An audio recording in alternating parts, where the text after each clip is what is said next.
The Florida Legislature passed a sweeping immigration bill whose sponsors argue are in line with President Trump's policies of deporting undocumented immigrants. The bill, dubbed the Trump Act, also shifts responsibilities for immigration enforcement from Governor DeSantis to the state's agriculture commissioner. It's a move that DeSantis said was tantamount to letting the fox guard the henhouse. DeSantis vowed to veto the bill, setting up a major showdown in the coming days between the governor and the legislature over whether they'll be able to override his veto. CBS News Miami's Jim DeFede joins us now from the newsroom. And Jim, a key part of this bill does shift the responsibility from the governor to the agriculture commissioner. What's the argument legislators are making for why that's a good idea? All right, so officially the argument is there is an historical basis on which the ag commissioner used to be long time ago in Florida, known as the immigration commissioner, so they're returning those functions to him. Let's put that aside. The reality is these legislators do not trust Ron DeSantis with expanded powers. They just don't trust him anymore. And Ron DeSantis's measure wanted $350 million to be allocated to him to enforce immigration laws and to radically expand his power and authority on the issues of immigration, including the ability to have his own planes, Air National Guard planes, deport individuals who he catches. So basically bypassing the federal ICE rules and just handling immigration himself. I've had Republicans tell me that Ron DeSantis's bill was tantamount to something that you would see out of a tyrant or a dictator. Again, what is fascinating to me about this is that these are legislators who for 6 years have taken a beating from Ron DeSantis and never complained, and now they're standing up to him, and they just don't trust him any longer. Yeah, I got to say, this is rather surprising, Jim. The bill passed overwhelmingly in the House, but by a narrower margin in the Senate.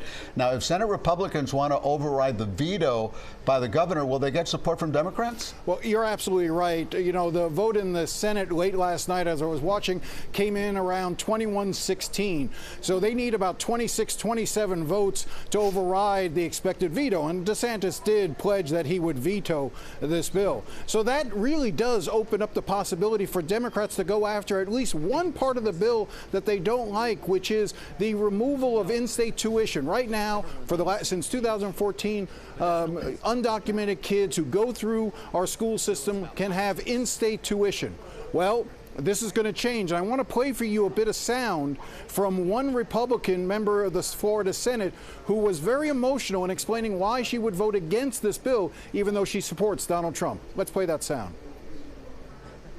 It is conflicting, not only for my district and for many in my community, but from my personal conviction that affordable, accessible education gives every child, regardless of their lot in life, a shot at the American dream and the opportunity to realize their highest potential.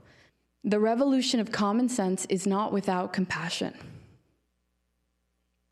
I commit to my constituents to champion this cause, to advocate without ceasing for the realization of these promises.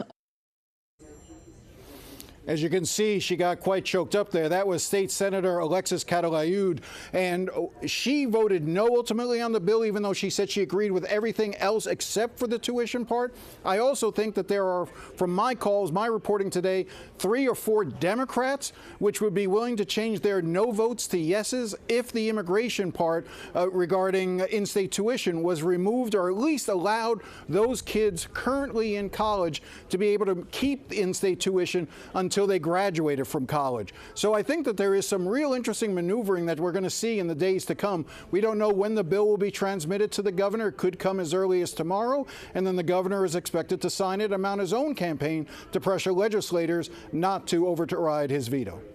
And of course, we're going to be watching it all to see how it all unfolds and what it means for the relationship between, the Florida Republican lawmakers and the governor. Jim DeFede, thank you. Heartfelt message from that lawmaker. Jim, thank you.